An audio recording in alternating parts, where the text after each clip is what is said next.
Planes de fuga. El prisionero de un campo de concentración temía tener que tomar una decisión o cualquier otra iniciativa.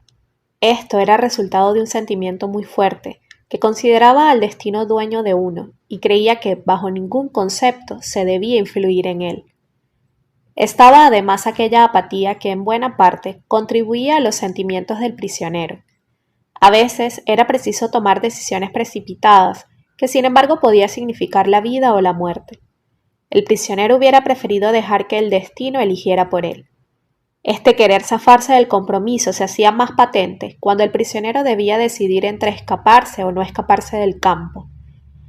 En aquellos minutos en que tenía que reflexionar y decidir, y siempre era cuestión de unos minutos, sufría todas las torturas del infierno. Debía intentar escaparse, debía correr el riesgo.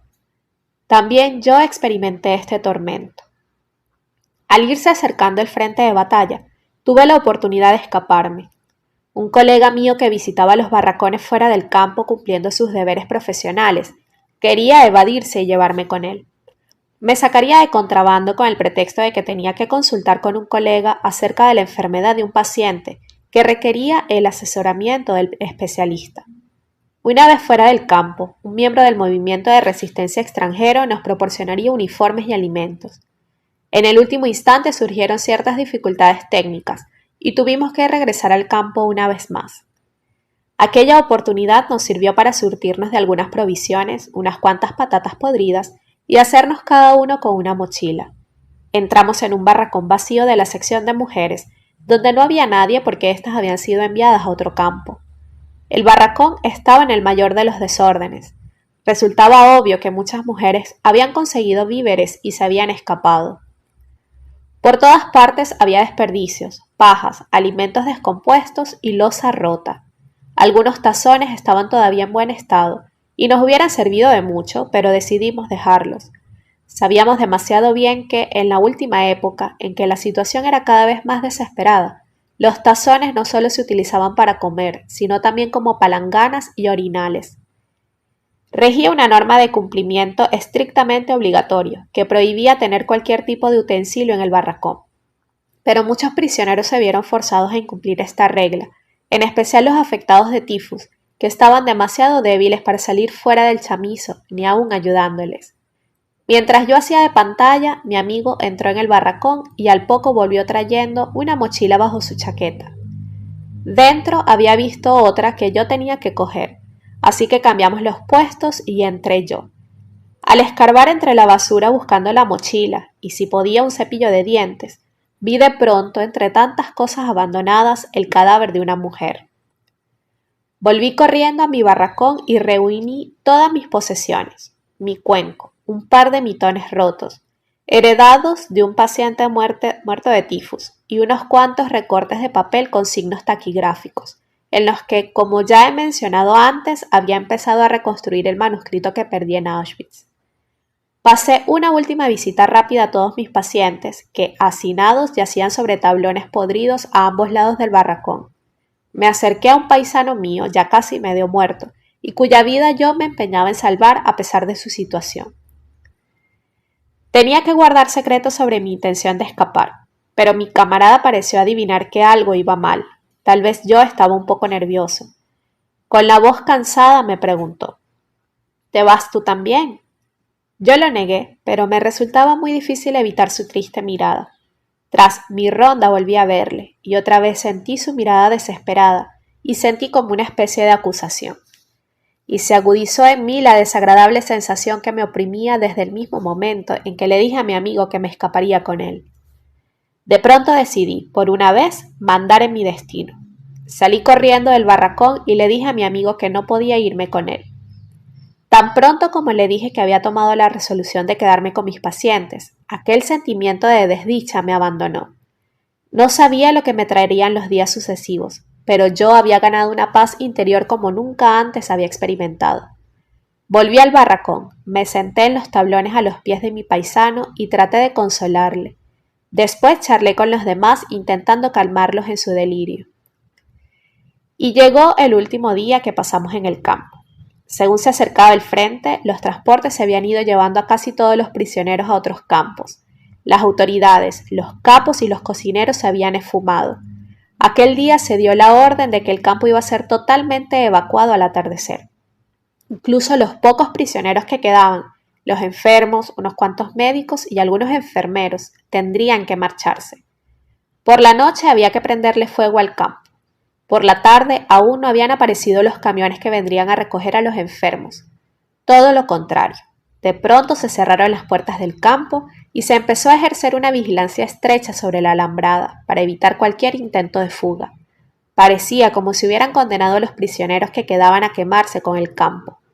Por segunda vez, mi amigo y yo decidimos escapar. Nos dieron la orden de enterrar a 3 hombres al otro lado de la alambrada. Éramos los únicos que teníamos fuerzas suficientes para realizar aquella tarea. Casi todos los demás yacían en los pocos barracones que aún se utilizaban, postrados con fiebre y delirando. Hicimos nuestros planes.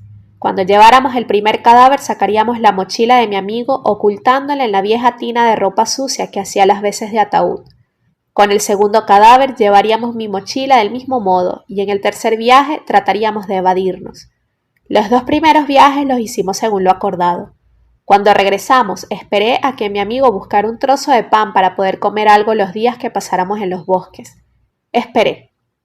Pasaban los minutos y yo me impacientaba cada vez más al ver que no regresaba.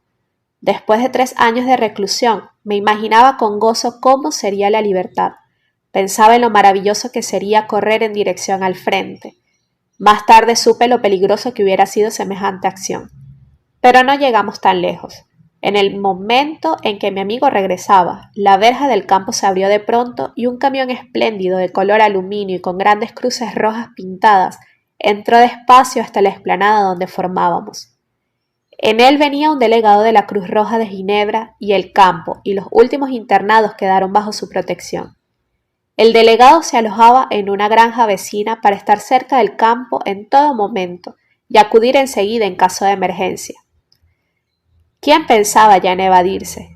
Del camión descargaban cajas con medicinas, se distribuían cigarrillos, nos fotografiaban y la alegría era inmensa. Ya no teníamos necesidad de salir corriendo ni de arriesgarnos hasta llegar al frente de batalla.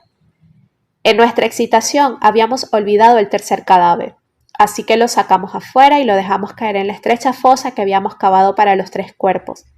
El guardia que nos acompañaba, un hombre relativamente inofensivo, se volvió de pronto extremadamente amable. Vio que podían volverse las tornas y trató de ganarse nuestro favor. Se unió a las breves oraciones que ofrecimos a los muertos antes de echar la tierra sobre ellos. Tras la tensión y la excitación de los días y horas pasados, las palabras de nuestras oraciones rogando por la paz fueron tan fervientes como las más ardorosas que la voz humana haya musitado nunca. El último día que pasamos en el campo fue como un anticipo de libertad. Pero nuestro regocijo fue prematuro. El delegado de la Cruz Roja nos aseguró que había firmado un acuerdo y que no se iba a evacuar el campo.